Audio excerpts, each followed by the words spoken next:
Curtis Burns brought up how he's using clean tracks. It's not really racetrack specific, but treating white line disease. That's everywhere. And ways to treat white line disease is gluing on shoes, cleaning them up.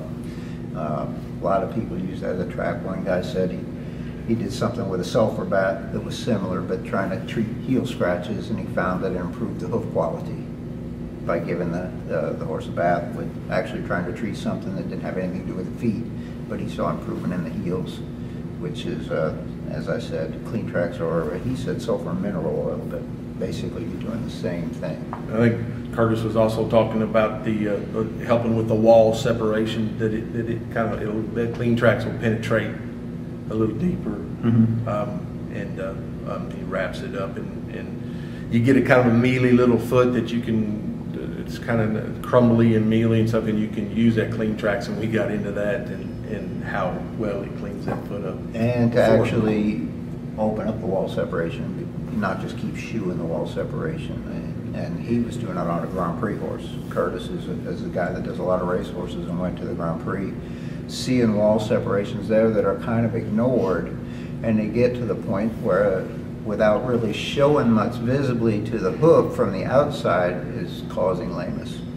And he said the reason he was noticing that is because he started taking the nail test and going around in these wall separations, finding they're pretty deep, and without having a bad looking hoof, the horse was actually lame. And that's definitely true at the racetrack. So he's taken it to a Grand Prix horse and found the same thing.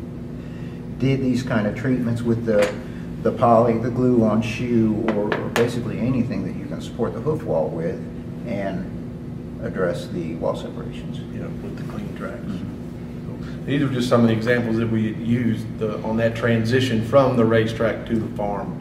Again, if I feel like they've just been shot or they've been recently shot, I'll try to leave them on as long as we can, because my end goal is to have her barefooted and comfortable.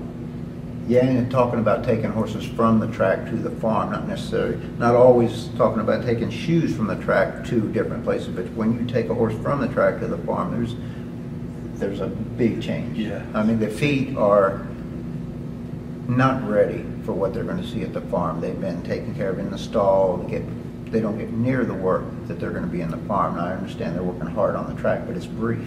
They're outside all day long. The feet are tender when they come from the track, and they're beat up with nail holes, and it takes a while. So we use some of these same shoes to try to transition them to being on the farm from the racetrack.